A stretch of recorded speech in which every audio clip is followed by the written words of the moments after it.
Hey everyone, Hannah here from Sheet Leveler. And today, we're looking at one of Excel's most powerful forecasting tools, the trend function. If you've ever thought, I wonder where my numbers are headed in the future, then you'll love this. The trend function helps you take existing data and predict future values in a realistic way. And trust me, once you know how to use it, it's a game changer for planning ahead. We're going to go through this step by step with an easy example, so you can follow along. Pause the video whenever you like, and try it yourself. That's the best way to learn.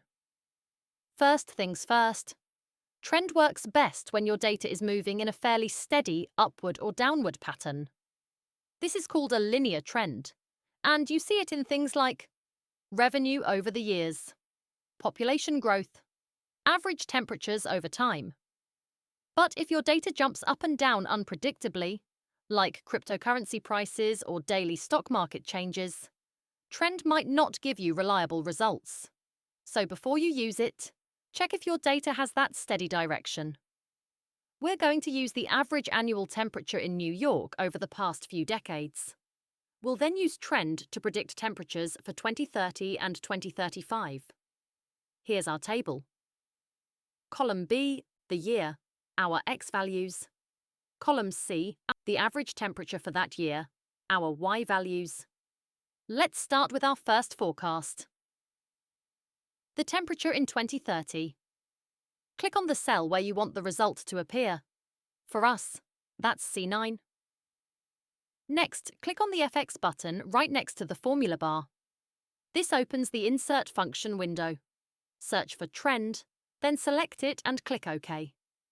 A new window appears with a few boxes we need to fill in. Known Ys.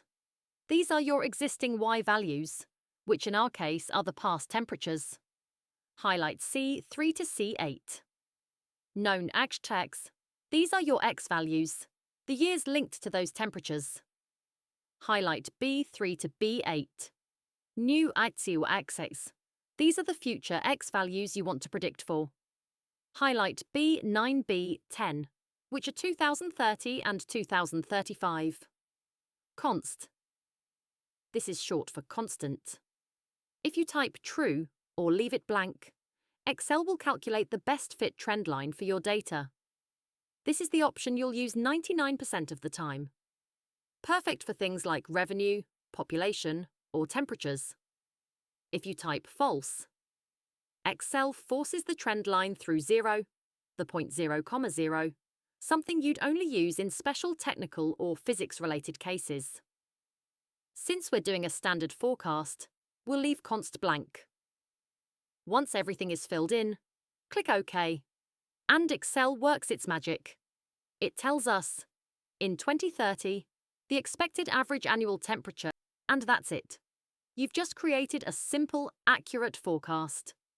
I personally love the trend function because it's fast, accurate, and saves me from manually plotting out future values. You can use it for sales projections, budgeting, event planning, and so much more.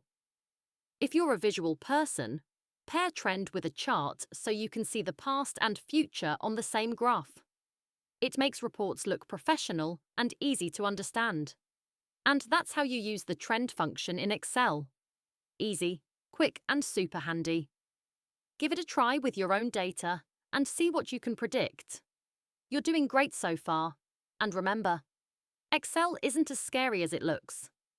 Once you learn a few tricks like this, it becomes a powerful tool that works for you. See you in the next tutorial.